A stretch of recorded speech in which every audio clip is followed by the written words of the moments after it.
I'm Charlene Dafferlin with a Sun TV News Brief. The island capital of Grand Turk, which was recently impacted by Hurricanes Irma and Maria, last week received some much-needed assistance from crew members of the HMS Ocean, which is the only aircraft carrier and largest operational warship in the Royal Navy. On Sunday, October 1st, members of the local media were flown by helicopter from Providenciales to Grand Turk, where they were given an update of the Royal Navy's role in the rebuilding efforts. Captain Robert Padre, commanding officer of the HMS Ocean, explained the ship's specifications and outlined what the crew did in Grand Turk, South Caicos, and Salt Cay. So HMS Ocean was operating at the commencement of this period in the Eastern Mediterranean when we received orders to immediately reverse course and head towards the Caribbean with all dispatch. So we've steamed some 4,500 miles, crossing 6 time zones in only 12 days, a very fast response, and I think that demonstrates Her Majesty's Government's steadfast commitment to the region and our determination to maximise support to the British overseas territories and the region more widely. In terms of the capabilities, HMS Ocean is the largest operational warship in the Royal Navy. We're privileged and honoured to be the fleet flagship of the Royal Navy as well. And with 9 helicopters, 4 landing craft, and very importantly over 800 highly skilled personnel from all 3 services, we very much represent a joint defence capability, but also a hugely credible capability in terms of responding to crises such as this. So we proceeded by manoeuvring a huge amount of stores ashore, some 32 pallets of emergency relief stores, 35 pallets of hygiene kits, 6 pallets of building supplies, but I think more critically, over 120 personnel, which bring those very important skill sets. So in terms of the activities we've been conducting today, we've been repairing schools. We had 4 flat packs of schools which have been erected in South Caicos, but also we've sent engineers ashore. I understand there's a radar system that wasn't functioning. They've been sent ashore to assist with that, but also helping with the debris and clear-up effort. My ship's company are hugely determined. We're greatly honoured to be here to support the peoples of Turks and Caicos, and we're absolutely determined to maximise the humanitarian assistance and disaster relief that we can provide.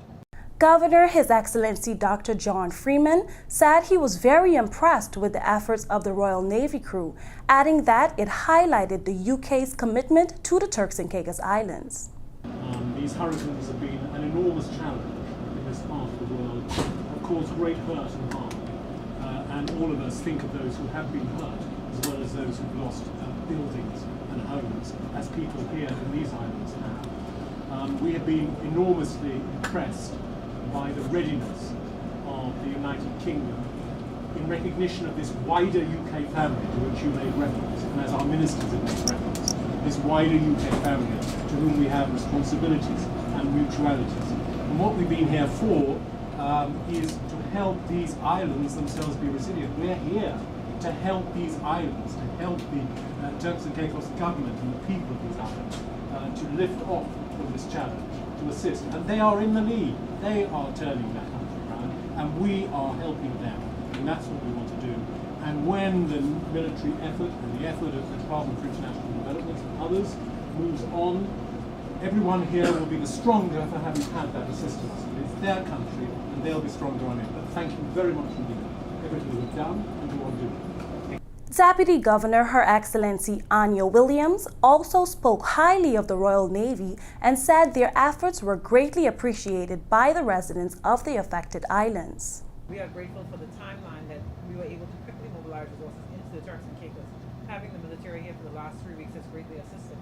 And I think for us it's more not only about the stores that are brought ashore, the relief items, but actually the hands on the ground that have been of the greatest assistance. So having the Bermuda Regiment here for 2 weeks, having the military still remain with us, there's a lot of critical tasks that they were able to assist with that quite simply our resources were focused on so many other areas that they did not have the time and sometimes in some cases the ability to deal with.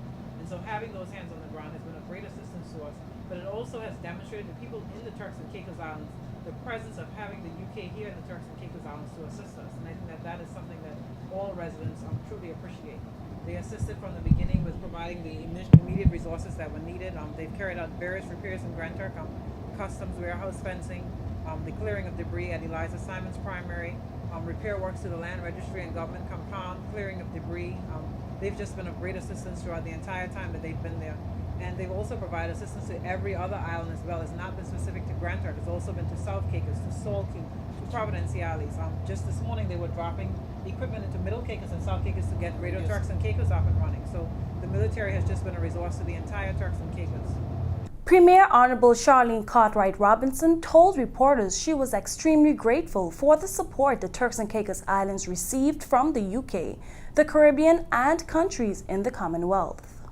In this period, we are grateful as a government that we have been seeing the level of support that we have from the UK, from the Caribbean, and the wider Commonwealth that we anticipate that will even grow. A few days ago, in response to a conversation that I had with the Premier of Cayman Islands, they actually flew in relief aid several days ago, specific to the list that we had given them. They went out and they went and got what we asked for. And so Cayman has really been supportive. We've, again, that we would have had the response as well from Sadima. The head was in the country. We would have had the Prime Minister of Grenada, who is the head of CARICOM, the chair of CARICOM, and of course, an unusual event in that we had a representative from the OECS, and that was in the person of the Prime Minister of St. Lucia. So the response, even though we are challenged and there are 9 SADEMA countries and 3 overseas territories, we have had our fair share, and we're grateful for the level of assistance that we've been getting from all around. Sun TV was not able to get feedback from the residents of Grand Turk due to the very tight schedule of the media trip, but we will certainly be bringing you more coverage from Grand Turk in subsequent news reports. Well, that's it for now from Sun TV. Thanks very much for watching. Until next time, I'm Charlene.